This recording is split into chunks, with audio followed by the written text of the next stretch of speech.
Top. Donc, du coup, il existe aujourd'hui plusieurs types de crypto-monnaies. Comme on l'a vu, le Mmh. Bitcoin, la reine des crypto-monnaies, le roi des crypto-monnaies depuis 2009, qui aujourd'hui représente une capitalisation de 1100 milliards de dollars. À lui tout seul, il fait presque la moitié du marché des crypto-monnaies.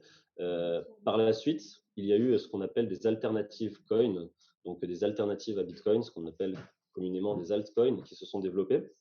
Ce sont les crypto-monnaies qui sont les plus volatiles, même si le Bitcoin est volatile par rapport à celle-ci.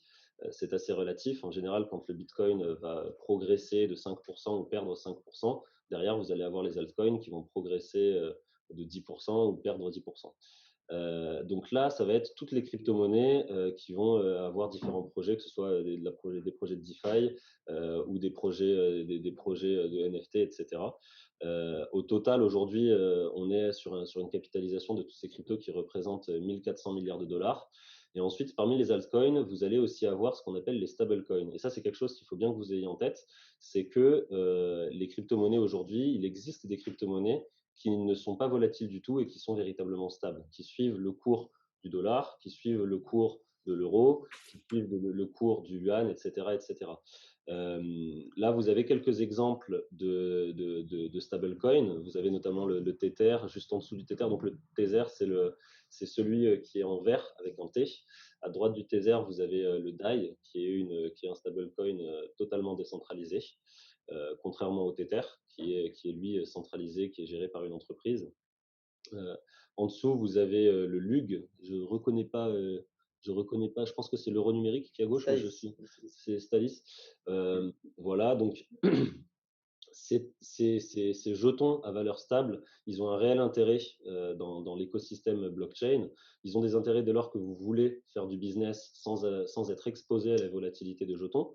Et ils ont aussi un intérêt dès lors que vous voulez récupérer une partie de vos crypto-monnaies et sortir de l'exposition que vous pouvez avoir par rapport aux crypto-monnaies traditionnelles. C'est qu'aujourd'hui, on a créé un moyen d'avoir de l'euro, de la monnaie, qui est déjà numérique hein, pour 95% de sa valeur, mais qui permet d'avoir de l'automatisation. Et ça, Olivier va en parler avec la slide suivante. C'est qu'on peut avoir de la monnaie qui est vraiment programmable. Et c'est tout l'intérêt de ce genre de dispositif. Et c'est pour ça qu'il y a un tel attrait aujourd'hui, un momentum sur l'utilisation de ces portefeuilles de crypto-monnaies et sur la force de frappe que représente en termes de capitalisation. On a parlé de 2500 milliards. Et en fait, on aurait dû vous montrer la courbe de ces crypto-monnaies, dont ces crypto-monnaies qui sont des stablecoins, parce que cette courbe-là, elle est exponentielle. Et donc, cette capitalisation, ce niveau d'intérêt des corporates, des utilisateurs professionnels, est en train de s'accélérer de par la maturation de cette technologie, de par les usages qui sont des usages du monde financier traditionnel, avec de la monnaie stable qu'on peut utiliser, qu'on réplique dans le monde numérique sur blockchain. Et c'est ça tout l'intérêt. Mais là, Adrien, vous parliez des banques centrales, voilà, enfin, en attendant, voilà, on en est où par rapport à ça? Oui, alors il y a deux questions dans votre point. Là, mon point n'était pas forcément sur les banques centrales, mais Oui. pour les professionnels, pour les banques et Mmh. pour les entreprises qui veulent utiliser de la monnaie programmable dans leur business. Ils peuvent déjà se saisir des outils qui existent déjà et qui ne sont pas des outils à la marge, mais qui sont des outils qui sont massivement utilisés et qui augmentent exponentiellement. C'est ça que je voulais souligner.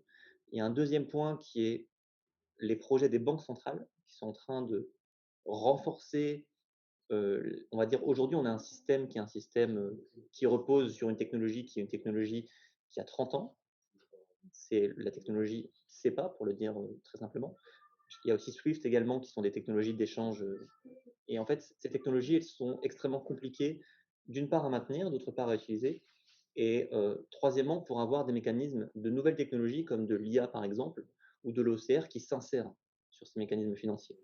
Et donc la blockchain, et c'est là la réflexion que mènent les banques centrales, est une technologie pour remplacer l'euro qui circule dans le système traditionnel et qui se reposerait sur cette technologie. Donc il y a vraiment deux projets. Il y a le Mmh. projet des blockchains où des particuliers, des entreprises lancent des projets et ils sont massivement utilisés. Et là, je pense aux GAFA qui ont fait part de leur attention d'accélérer dans ce domaine.